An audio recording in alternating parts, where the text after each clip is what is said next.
Dele Farotimi, a lawyer and a civil rights activist, said Bola Tinubu was largely rejected in Lagos, not just by Igbo'S, but across ethnic lines. Let's talk about the ethnic tension and, shall I say, tribal politics that we've been witnessing, not even just in Lagos State, but in the whole of Nigeria. What would you say is responsible for it? Desperation. Pure desperation. What you see happening, I can speak to Lagos State. It's pretty difficult for me to speak to places where I don't live and I have very little by way of experience, but I can speak plainly to Lagos State. The seed for what is happening in Lagos State today was effectively laid with the fraudulent presidential election. And I say fraudulent because there is sufficient basis upon which to make that claim. But more importantly, the figures that were released in Lagos State as the presidential election result were already doctored before they were released. It has no basis in reality. Yes, Labour Party won. Do you have any evidence? Oh yes, there is more than sufficient evidence. Where INEC has become completely unreliable in terms of declaration of result, I will not even rely on the result that we have in our situation room. If I go by what PDP released in the public space, is more than sufficient. PDP said Peter Obi and Labour Party had over 900,000 votes in Lagos State. They had a little over 100,000 and APC at the same. The truth of the matter is that Bola Tinubu was roundly rejected in Lagos State. It wasn't just the Igbo'S. It wasn't about the Igbo'S rejecting him. He was rejected across the length and breadth of Lagos State because it was a referendum on his 24 years rule and hegemony in the state. So when you now heard the INEC people announcing a result that was supposedly so close with such depressed voters number, I remember that I was on a rise maybe a couple of days after that result was released, and I said at the time very clearly that this result is not reflective of what happened. At my polling booth, they were counting votes up until 1:43 a.m. in the morning. My wife did not vote until around 8:30 in the evening. And so the same happened across the length and breadth of Lagos, despite the best effort of those who were bent on disrupting the elections. So when they brought out the figure, I said immediately that one, it was not as close as they would like to pretend that it was. It wasn't close, it was a whitewash. However, in order to validate the lies that they have to tell and the tribal hatred that they are stirring up, they had to portray a close election so that the script that they have already written for this Saturday's election might be legitimized in all the nonsense they are doing. So number one, we must be clear about something. The first duty of a state is the protection of citizens. When you have a situation where citizens are being attacked and people are being singled out for attack, you had the one in Igbo'S, one Bale in Igbo'S or Kabiyesi in Igbo'S, suddenly remembering that he wants to worship Oro and is declaring Oro during the period when people should be out. Well, I think we've had a clarification on that. He said the Oro rights will go up until Friday. If you have had clarification on that, there was another one in social media today, some bearded clown talking about another Oro again. Yet this was the same person that was caught on camera during the presidential poll. So you have a situation where you can speak about the political class in a situation where you have a political class. What we're dealing with is a criminal class that is determined to hold the people down by force of arms or whatever it takes. They are making this about tribe because there is no record to place before the people. We've had 24 years. 24 years. My people have a proverb. They say, "Iṣẹ́ tó ṣe ọmọ ológun ọdún, ìyà tó jẹ ọmọ ọlọ́gbọ̀n oṣù, tíṣẹ́ òun ò bá pa ọmọ, ó yẹ kó dẹ̀yìn lẹ́yìn ọmọ." Okay, well, we are going to have to temper our language a bit. No, let's temper our language a bit. Don't worry. National television, Okay, so we have to be very careful. Temitope, I hear you, but let me say this. I am not a frivolous man. I did spend some years practicing some type of law before I retired as a lawyer, so I'm well advised as to the possible legal liability of any word that I might use. So anything I'm saying, take it as a given that before I would open my mouth to say so, I know as a fact that what I'm saying is the truth and I have absolute fact standing behind it. And because you have said so, let me explain myself. Over 2 years ago, I sat in this same studio and I announced to everyone that there was a murder plot over my life.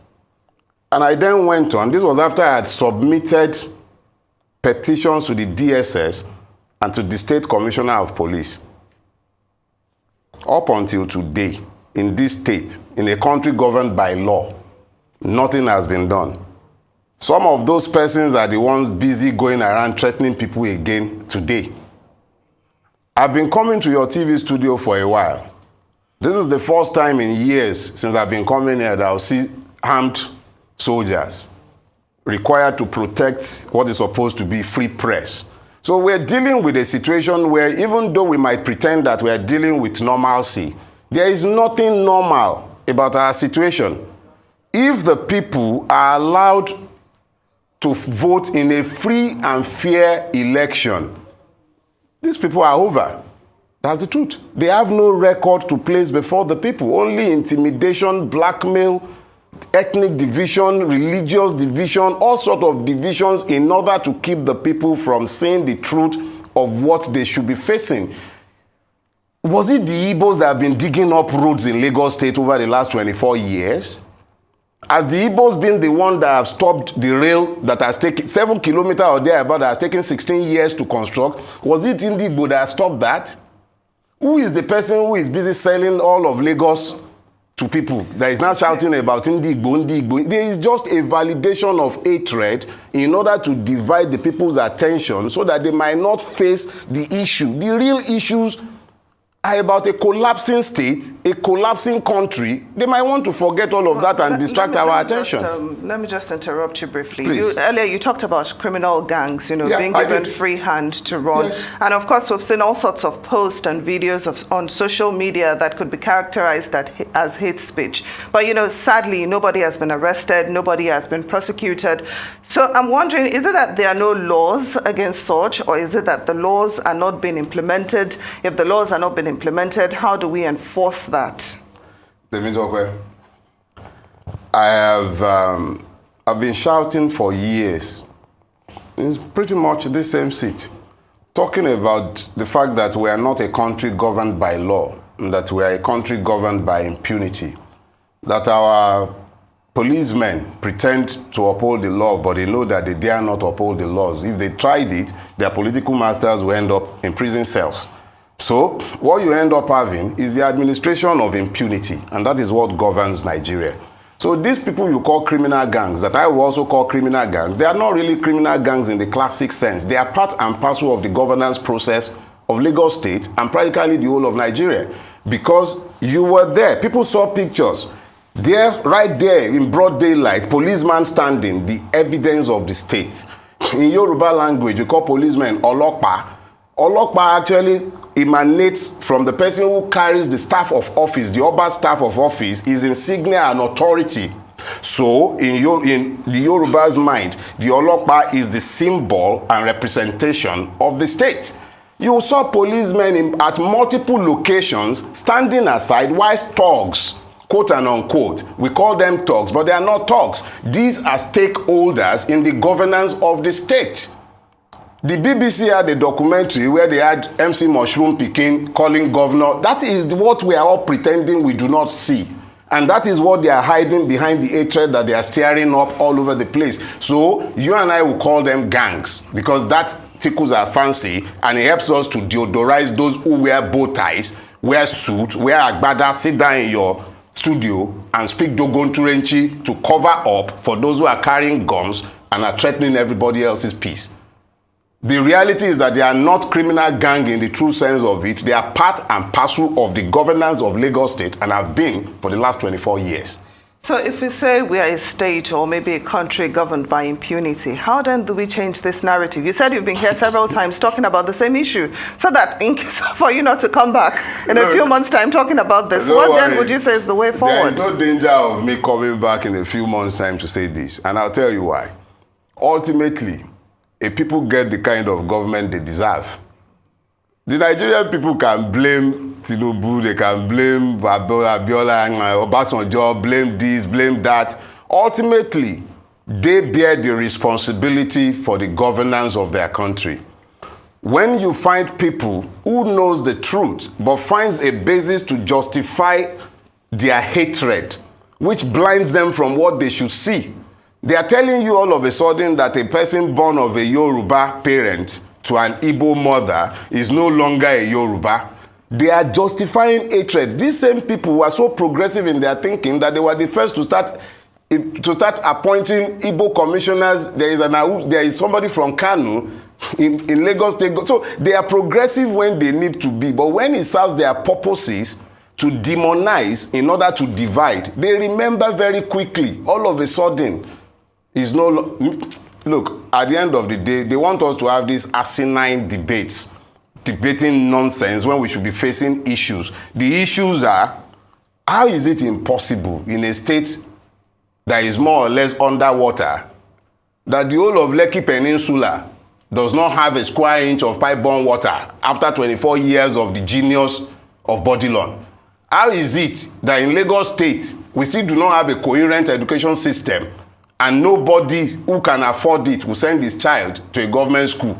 And that is when the government school is even available. You have less than 3 out of 10 classroom spaces in Lagos State owned by the state. And how good are those schools? Those are the questions we should be asking, but they will prefer that we are not asking those questions. They will prefer that we are talking about his Baba is Igbo, his mother is this, his hype-up, is that. Nonsense. Those are the distractions, and it is up to the people to either allow themselves to switch on their brains and decide what is in their own enlightened selfish interest, or they continue to allow their enemies to point at their enemies for them. I have made up my own mind. When all this is over, Nigerians will live with the consequences of their choices, because at the end of the day, even where they did not choose, such as the last election, where we chose across the country in overwhelming numbers, they have started applying tribal and ethnic sentiments in order to divide what was a nationwide cohesive mandate and divide it to portray it as an ethnic agenda. And Nigerians are the ones who are receiving it in spite of what they know. So it's really, you can, if you set yourself on fire, the blind still wouldn't see. So what's the point? I hate to say this, but they say when the Agama fell from on top of the Iroko tree, he beat his head. He said, yes, I have tried. It shall be said that I did my best, so don't worry. It's unlikely you'll find me in your studio. I'll go and take care of my wife and my children and face my own business. I've tried my best. It will be up to Nigerians to decide their own future. Well, just before you retire, we're still going to ask you a few more questions. Please. And I would like to make use of your legal knowledge. Now, for those that have fallen victim of this ethnic tension, for instance, we've heard of shops of Igbo traders being burnt.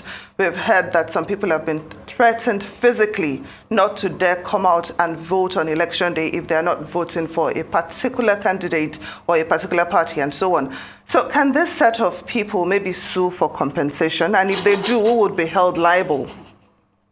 Let me talk where we ask these questions about a society that is far from ideal.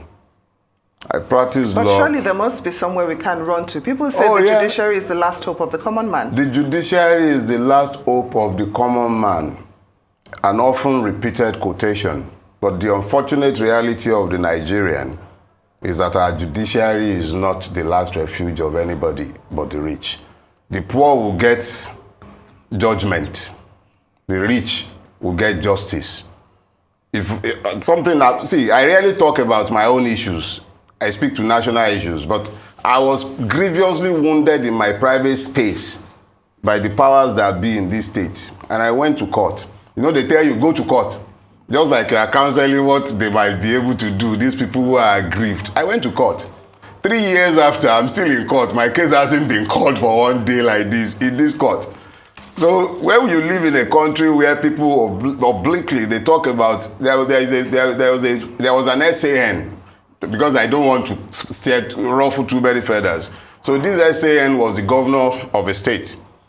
And it became a mantra that when they gave you certain dates, if you are prosecuting certain cases against the state or persons who have influence in this particular state in question, the judges will give you dates when the judges were already aware that they will not be sitting when they were on assignment elsewhere. So they started calling those dates by the SAN's name. So let's imagine that the person's name is Dele. So they started calling it Dele's dates. So you knew when you were handling such cases that both the registrar of the court and the judge, they both knew, they knew from day one what dates in the court register the court will not be sitting. But those are the dates we are going to be getting in those cases.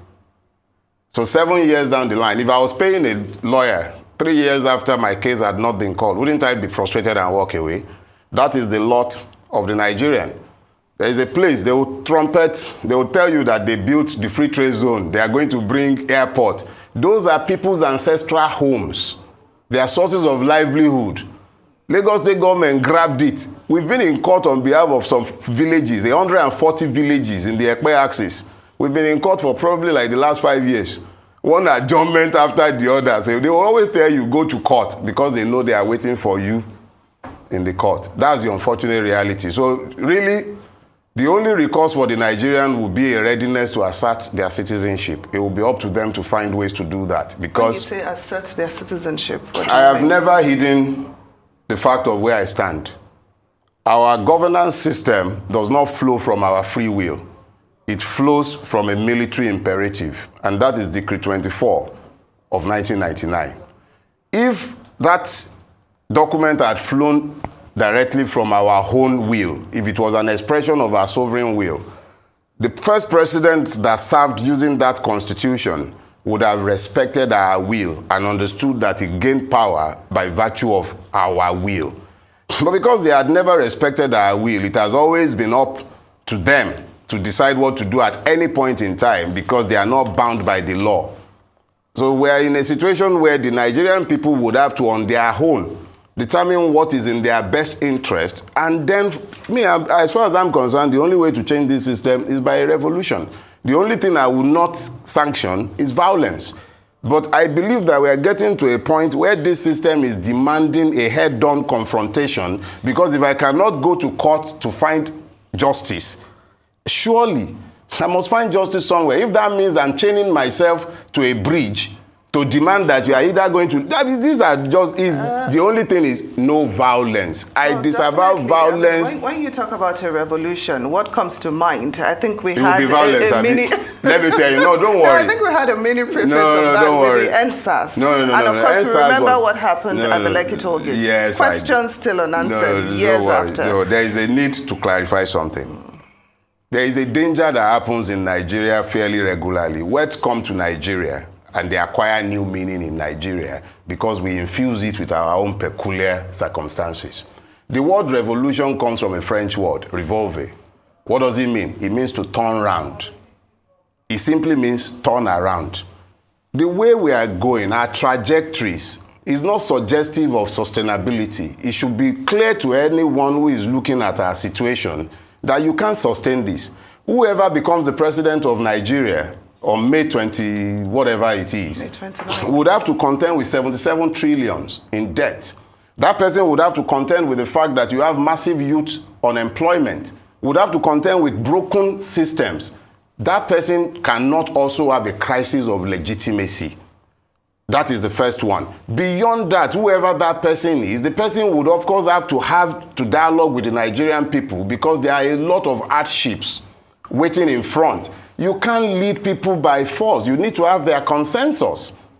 So where we're going, revolutions does not necessarily mean violence. The only reason it came to be associated with violence in Nigeria particularly was that each time the military jumped into our processes, they named themselves revolutionary councils. And yet, the only thing revolutionary about them was their capacity for stealing. There was nothing revolutionary about our lives. They called themselves revolutionary council, and it happened all over Africa. Each time one military bandit grabbed power, he would name himself revolutionary this, revolutionary that. So they demonized the word. Revolution simply means turn around.